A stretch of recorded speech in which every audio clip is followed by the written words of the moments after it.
इतिहास के पन्नों पर नजर डालें तो उत्तर प्रदेश की राजनीति हमेशा ही दागदार होती आई है।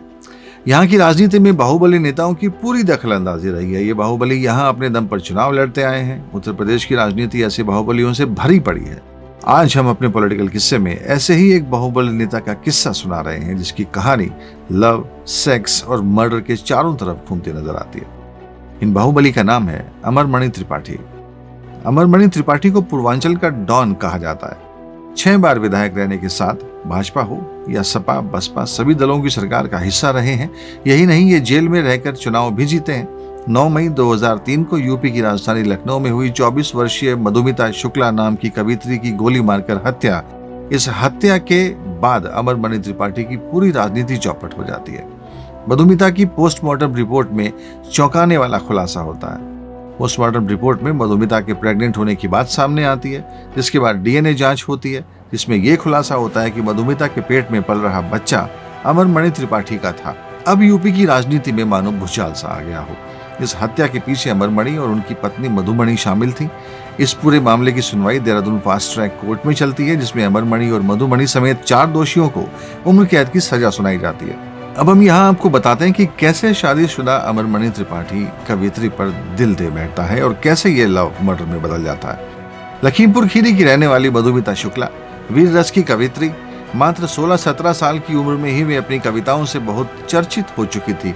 मधुमिता बहुत बेबाक कवियत्री थी। अपनी कविताओं में बड़े से बड़े नेता और अधिकारियों पर तंज कसने से हिचकिचाती नहीं थी। अब देश के प्रधानमंत्री ही चाहे क्यों न हो। फिर वह दौर भी आया कि मधुमिता हिंदी कवि सम्मेलनों की शान बन गई। कम समय में ही बहुत प्रसिद्धि पा ली थी उन्होंने। अब बढ़ती प्रसिद्धि के साथ मधुमिता के अंदर राजनीतिक महत्वाकांक्षाएं भी पनपने लगी थी। ऐसे में मधुमिता की जिंदगी में एंट्री होती है बाहुबली नेता अमरमणि त्रिपाठी की। सुंदर और तेज तर्रार कवियत्री पर शादीशुदा अमरमणि अपना दिल हार बैठते हैं। फिर दोनों के बीच नजदीकियां बढ़नी शुरू हो जाती हैं।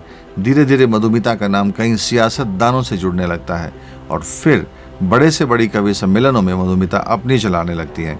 लेकिन एक दिन अचानक लखनऊ के पेपर मिल कॉलोनी के एक फ्लैट में मधुमिता की हत्या हो जाती है। मधुमिता को गोली मार दी जाती है। तब वह मात्र 24 साल की थी। इस तरह से एक चर्चित कवियत्री की हत्या हाई प्रोफाइल मामला बन जाता है।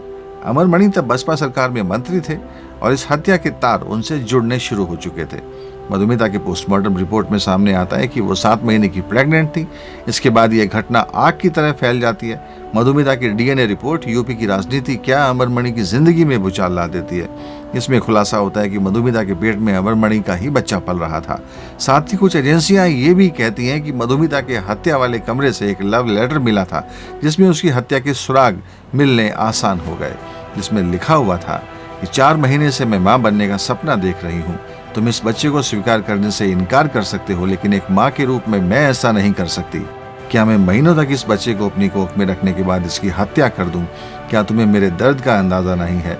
तुमने मुझे सिर्फ एक उपभोग की वस्तु समझा है। ये सब अमरमणि की ओर इशारा कर रहा था। तब दोनों का अफेयर भी जग जाहिर था। इसके बाद प्रदेश की बसपा सरकार के खिलाफ भी आवाज उठने लगी और मुख्यमंत्री मायावती ने अमरमणि को मंत्रिमंडल से बाहर कर दिया। पहले सीबीसीआईडी हत्याकांड की जांच करती है, लेकिन बाद में विपक्ष के दबाव और उनकी शिकायत पर कि अमरमणि अपने रसूख के कारण जांच प्रभावित कर सकते हैं, इसलिए इसकी जांच सीबीआई को सौंप दी जाती है।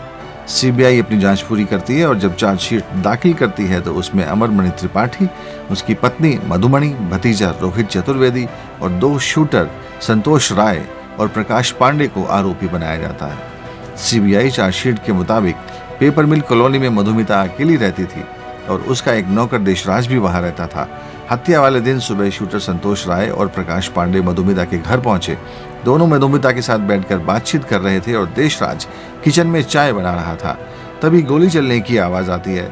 देशराज दौड़कर मधुमिता के कमरे में जाता है तो वहां बिस्तर में खून से लथपथ मधुमिता पड़ी हुई होती है। संतोष राय और प्रकाश पांडे दोनों वहां से भाग चुके होते हैं। देशराज के बयान को यहां अहम माना गया और इसी पर सीबीआई ने आगे अपनी जांच बढ़ाई। इस पूरे मामले की सुनवाई को यूपी से उत्तराखंड के फास्ट ट्रैक कोर्ट में ट्रांसफर किया जाता है। फास्ट ट्रैक कोर्ट में अंत में प्रकाश पांडे को छोड़कर सभी को दोषी करार दिया जाता है। बाद में मामला नैनीताल हाई कोर्ट पहुंचता है तो 2007 में नैनीताल हाई कोर्ट चारों के साथ प्रकाश पांडे को भी उम्र कैद की सजा सुनाती है।